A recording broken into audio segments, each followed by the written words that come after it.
Good morning बच्चों। आज हम लोग नवीन पल्लव पार्ट 5 तूफानों की ओर का प्रश्न अभ्यास को एक बार फिर से रिवीजन करेंगे। यहाँ पर आपके पाठ में देखिए पृष्ठ संख्या 40, उसमें बहुत सारे कठिन शब्दों के अर्थ लिखी गई है। इसको आप लोग अपनी हिंदी कॉपी में लिखेंगे। जैसे कि नाविक है, नाव चलाने वाला। नीच, अपना। पतवार, नाव के पीछे लगी तिकोनी लकड़ी जिसे नाव को मोड़ा जाता है। चप्पू। सिंधु मतलब समुद्र। विष मतलब जहर। ज्वार, समुद्र के जल का ऊपर उठना। अंधड़, आंधी। असीम, जिसकी सीमा ना हो। दक्षता, शक्ति, योग्यता। मांझी, नाविक। स्पंदन, चेतना या धड़कन। यहाँ पर है कि आपका अभ्यास में मौखिक प्रश्न जो है, नाविक से तूफान की ओर क्या घुमाने के लिए कहा गया है। तो नाविक को तूफान की ओर क्या घुमाने के लिए कहा गया है, तो पतवार को नाविक से तूफान की ओर पतवार घुमाने के लिए कहा गया है। किसने कभी हार नहीं मानी। मिट्टी के पुतले, मानव ने कभी हार नहीं मानी।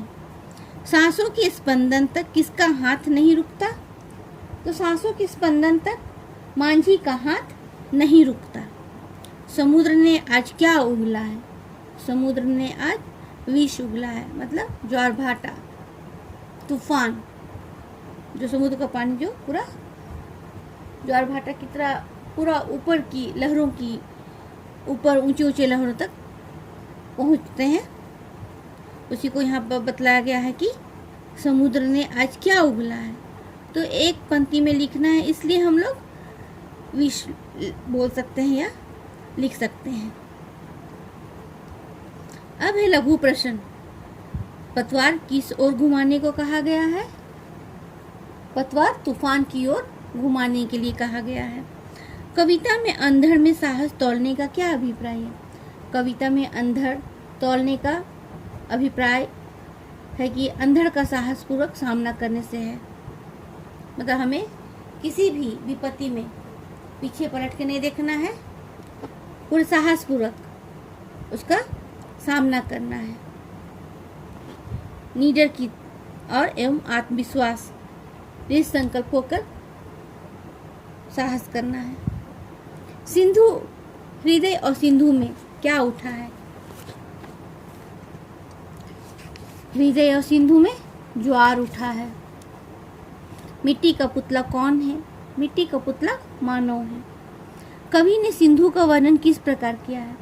कवि सिंधु का वर्णन करते हुए कह रहा है कि सागर में लहरें उसके यौवन के रूप में मचल रही है। सागर के अंदर ज्वार आ रहा है, मानो सागर विष उगल रहा है। मानव को किसके लिए प्रेरित किया जा रहा है। कवि मानव को लहरों से साहस पूर्वक सामना करने के लिए प्रेरित कर रहा है। जीवन में भी अनेक कठिनाइयों के तूफान आते रहते हैं। मनुष्य को इन कठिनाइयों का साहस पूर्वक सामना करना चाहिए। कविता में मांझी किसे और क्यों कहा गया है।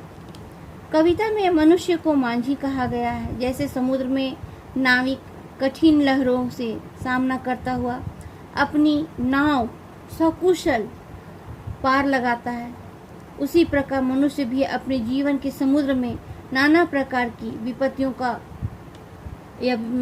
विपत्तियों से लड़ते हुए अंत में सफलता की ओर पहुंचते हैं और सफल हो जाते हैं। इस कविता से हमें क्या शिक्षा मिलती है। इस कविता से हमें यह शिक्षा मिलती है कि हमें मांझी की तरह साहस पूर्वक जीवन की कठिनाइयों का सामना करते हुए सफलता प्राप्त करनी चाहिए।